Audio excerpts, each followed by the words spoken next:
तो आज के वीडियो में मैं डिस्कस करने वाली हूँ कुछ अनपॉपुलर यूके वीजा कैटेगरीज जिनमें आपको मिनिमम सैलरी थ्रेशोल्ड मीट नहीं करना पड़ेगा और आप अपने डिपेंडेंट्स को भी इजीली यूके में ला सकते हो। कौन सी वो वीजा कैटेगरीज हैं और उनके बारे में डिटेल में जानने के लिए वीडियो को एंड तक जरूर देखिएगा।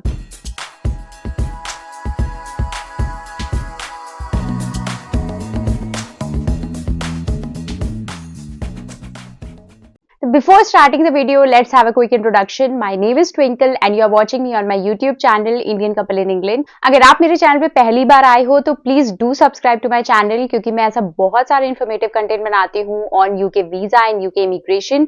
तो अगर आप यूके आना चाहते हो, यूके में पढ़ाई करना चाहते हो, यूके में सेटल होना चाहते हो तो मेरे चैनल से आपको काफी सारी इन्फॉर्मेशन मिल जाएगी।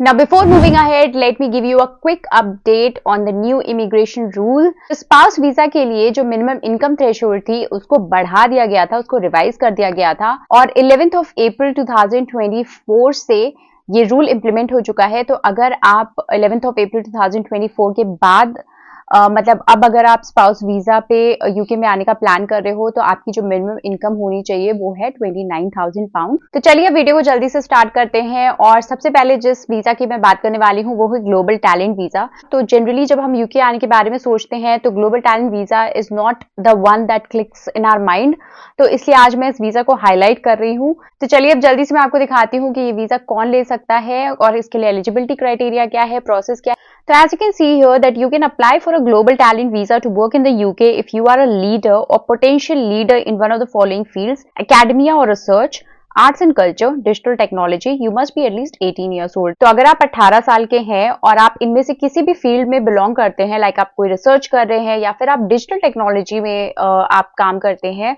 तो आप इस वीजा के लिए एलिजिबल है। Now how long you can stay on this visa? You can live and work in the UK for up to 5 years at a time. तो आप एक बार में ही, आप जब अप्लाई करोगे तो एक बार में ही आप 5 साल तक का वीजा इस पे ले सकते हो और 5 साल बाद आप सेटलमेंट के लिए अप्लाई कर सकते हो। अब सबसे इंपॉर्टेंट चीज की फीस कितनी लगने वाली है इस वीजा के लिए? It cost 716 pounds to apply. You will be paying the 716 pounds in 2 parts. So first 524 pounds is for when you apply for the endorsement and 192 pound is when you apply for the visa itself. अब अगर आप अपने dependents को लाना चाहते हो इस visa पे तो आप लेकर आ सकते हो। फॉर ईच पार्टनर और children you will again have to pay 716 pounds। इसके साथ ही आपको हेल्थ सरचार्ज भी पे करना पड़ेगा। This is 1,035 pounds per year for each person applied. Now, if you look for the document list, जो इस वीजा के लिए आपको लगेगी तो बहुत ही सिंपल है। तो सबसे पहले आपके पास एक पासपोर्ट, वैलिड पासपोर्ट होना चाहिए अपनी कंट्री का, और दूसरी चीज जो है आपके पास टीबी टेस्ट का रिजल्ट होना चाहिए। अगर आप डिपेंडेंट्स के साथ अप्लाई कर रहे हो तो उसके लिए भी एक डॉक्यूमेंट लिस्ट है जो आपको प्रोड्यूस करनी पड़ेगी with your visa. Now very important thing here is that you can switch to global talent visa. Suppose आप यूके में हो ऑन केयर वर्कर वीजा या फिर ऑन स्टूडेंट वीजा, और अगर आप अब किसी और वीजा में स्विच करने का सोच रहे हो, classic example is for a student. तो अगर आप स्टूडेंट वीजा पे हो, अगर आप सपोज केयर वर्कर वीजा पे आप स्विच करने की सोच रहे थे but then care worker visa पे अभी डिपेंडेंट्स आना बंद हो चुके हैं एंड आपके ऑलरेडी डिपेंडेंट्स है यूके में, तो आप ग्लोबल टैलेंट वीजा में अपना वीजा कन्वर्ट करवा सकते हो।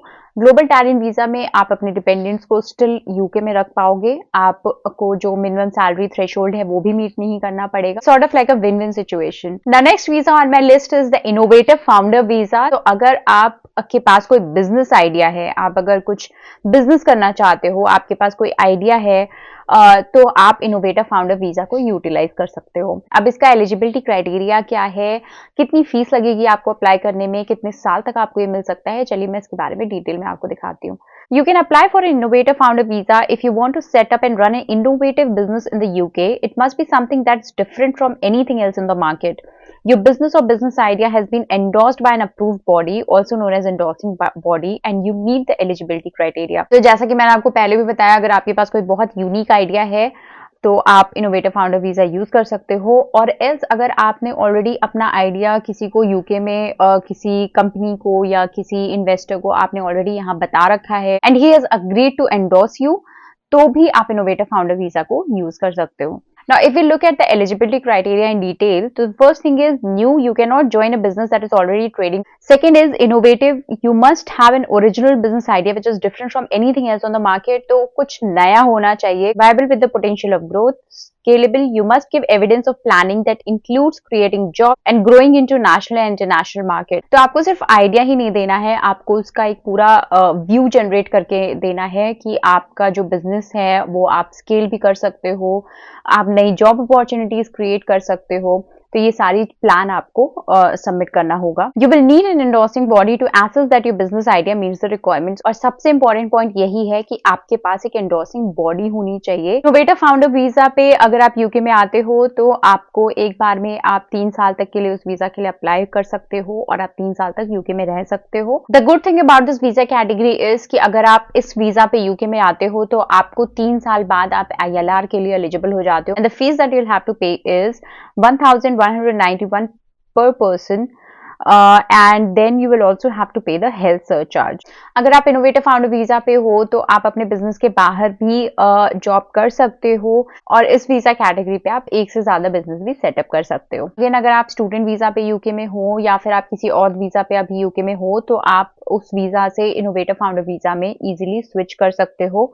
Now, the last visa category that I'm going to share with you all today is the scale-up worker visa. तो scale-up worker visa basically आपको मिलता है ऐसी ऑर्गेनाइजेशन के लिए काम करने के लिए जो नई हो. सपोज किसी ने यहाँ पे यूके में एक नया बिजनेस सेटअप किया है और वो इंटरनेशनल एम्प्लॉयज को ढूंढ रहा है, तो आप अगर ऐसी किसी ऑर्गेनाइजेशन के लिए यहाँ पे काम करने आते हो तो आप एलिजिबल होते हो स्केल अप वर्कर वीजा के लिए.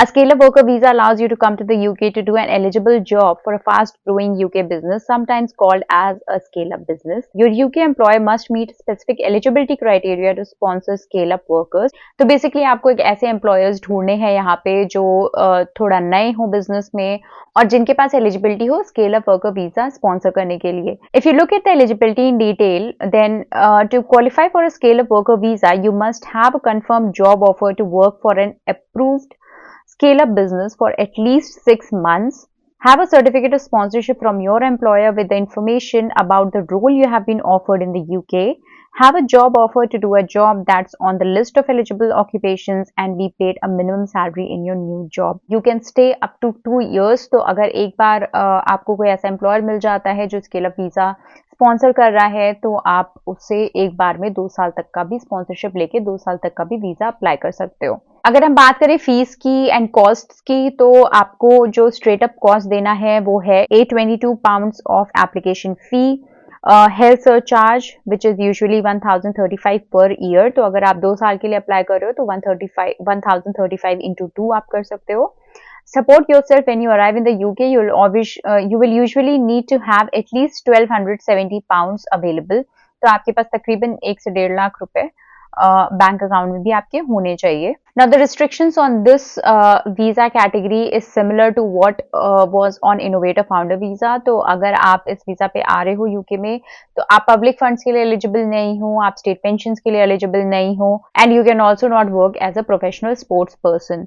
And the most important thing here to note is that you cannot change employer unless you apply to update your visa. You do not need to update your visa if you start at a different eligible job with the same employer. इस visa category पे भी आप अपने children dependents सबको यहाँ पे ला सकते हो. तो होपफुली आज का वीडियो आपको अच्छा लगा होगा. अगर कोई भी डाउट है तो आप हमें कमेंट सेक्शन में पूछ सकते हैं. अगर कोई ऐसा टॉपिक है जो आप चाहते हैं कि हम उस पर वीडियो बनाएं तो please let us know in the comment section and we will try to cover it as soon as possible. तो मिलते हैं नेक्स्ट वीडियो में. Till then bye.